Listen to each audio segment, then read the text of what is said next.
दोस्तों, good morning. आज हम कक्षा 10 का एनसीईआरटी का बायोलॉजी का सेकेंड लेसन स्टार्ट करने जा रहे हैं। उसका सिर्फ मोस्ट और इम्पोर्टेंट जो एग्जाम में पूछे जाते हैं वो कवर करने वाले हैं हम एनसीईआरटी बुक से। ठीक है, तो पहला क्वेश्चन आप लोगों के सामने है कि शरीर में उपस्थित किस ग्राही के द्वारा किसी पदार्थ का स्वाद का पता लगाया जाता है। तो कहने मतलब जब हम लोग खाते हैं कोई चीज़ तो उसमें हमको स्वाद आता है, किसके द्वारा? तो रस संवेदी ग्राही, एक ग्राही है जो रस संवेदी ग्राही है।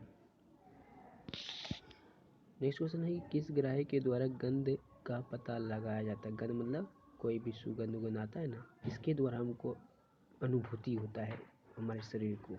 तो घ्राण ग्राही के द्वारा, यानी घ्राण ग्राही जिस किसी का खराब हो जाता है तो उसका गंध वाला जो पार्ट है वो सूंघ नहीं सकता है, नाक से सुगंध नहीं आएगा।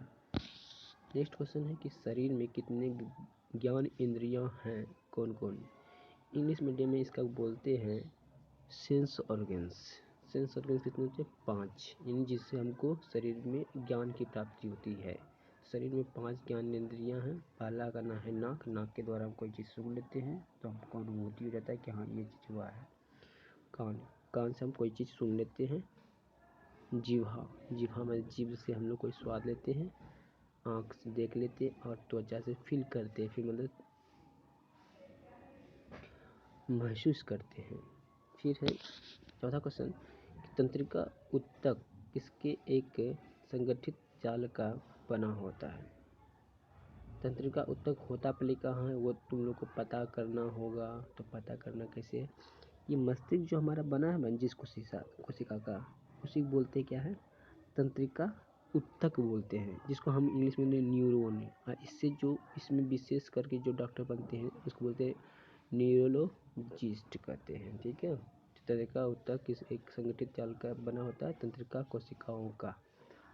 सीधी बात, कोशिकाओं के समूह को ऊतक कहते हैं। आप पूछा तंत्रिका ऊतक, तो तंत्रिका कोशिकाओं का जो समूह होगा उसी बोलेंगे तंत्रिका ऊतक।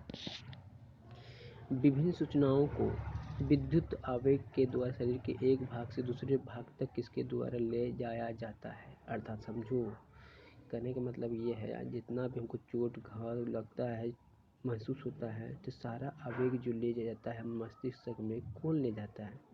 यही है तंत्रिका ऊतक। तंत्रिका ऊतक के द्वारा ही हमारे शरीर को क्या होता है, सभी प्रकार की सूचना ब्रेन को जाता है, क्योंकि तंत्रिका ऊतक हमारे शरीर के हर कोशिकाओं से जुड़ा हुआ है।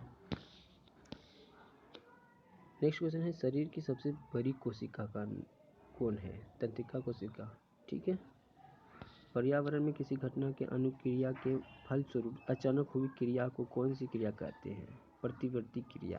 यानी अगर हमारा वातावरण में अचानक कोई घटना घटता है तो उसको कौन सी क्रिया कहते हैं? प्रतिवर्ती क्रिया। आग की लौ से अपना हाथ पीछे खींच लेना किस प्रक्रिया के उदाहरण है? प्रतिक्रिया। यानी कहने का मतलब जो क्रिया अपने आप हो जाए। ठीक है, सीधी भाषा सरल भाषा में जो हमारा शरीर अपने आप कर लेता है उसको कहेंगे प्रतिक्रिया। प्रतिक्रिया क्रिया, ये करने का मतलब ये देखे हो, जैसे हम लोग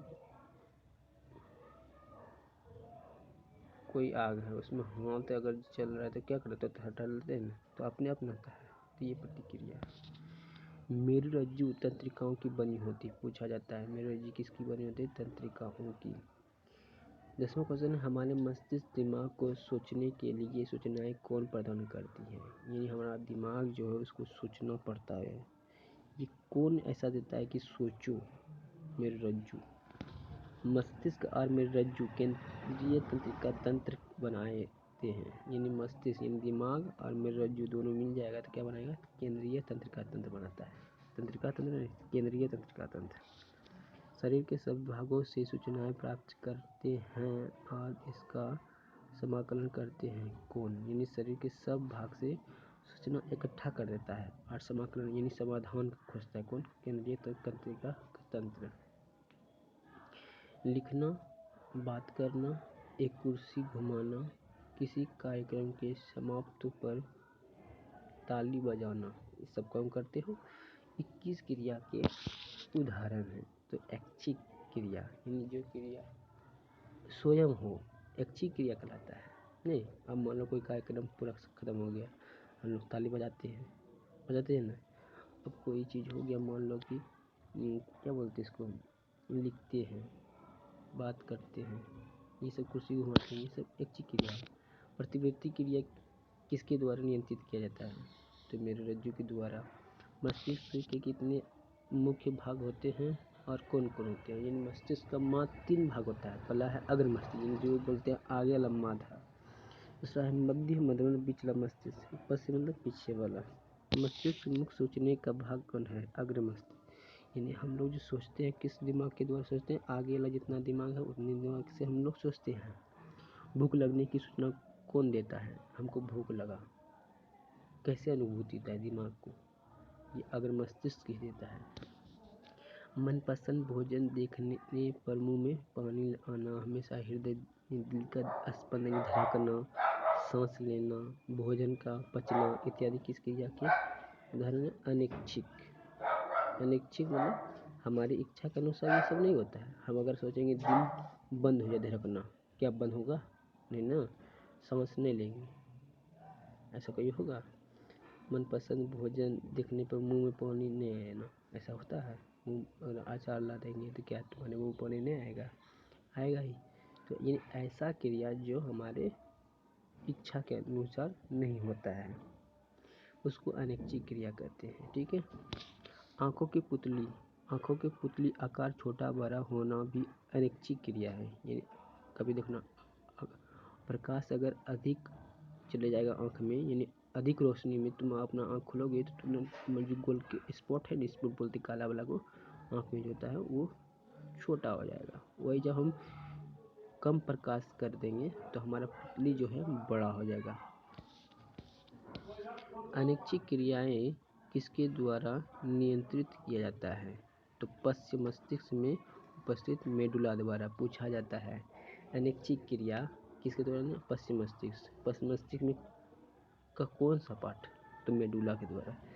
तुमको पता चल गया कि मेडुला जो कहाँ स्थित होता है? पिछला मस्तिष्क। एक सीधी रेखा में चलना, साइकिल चलाना, एक पेंसिल उठाना आदि क्रियाएं किसके द्वारा संभव है? पश्चिम मस्तिष्क में स्थित भाग अनुमस्तिष्क द्वारा।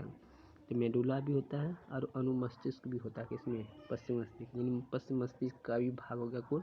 मेडुला और अनुमस्तिष्क। ठीक है, याद रखना मेडुला और अनुमस्तिष्क जो है दोनों भाग किसका है? पश्चिम मस्तिष्क। अब पश्चिम मस्तिष्क में जो अनुमस्तिष्क है ये क्या करता है? साइकिल चलाना, सीधी रेखा में चलना, ये सब हमको क्या? पेंसिल उठाना, ये सारी की सारी क्रिया का सूचना देता है। शरीर का तापमान किसके द्वारा नियंत्रित किया जाता है? हमारा शरीर कितना टेम्परेचर लेगा, नहीं है, हम है, रहना चाहिए, सब कंट्रोल कर देता है हाइपोथैलेमस द्वारा। किस ग्रंथि को मास्टर ग्रंथि, पीयूष ग्रंथि कहते हैं? मास्टर ग्रंथि। ठीक है, आज का सेशन हम समाप्त करते हैं। धन्यवाद देखने के लिए, सब्सक्राइब कर दें। धन्यवाद।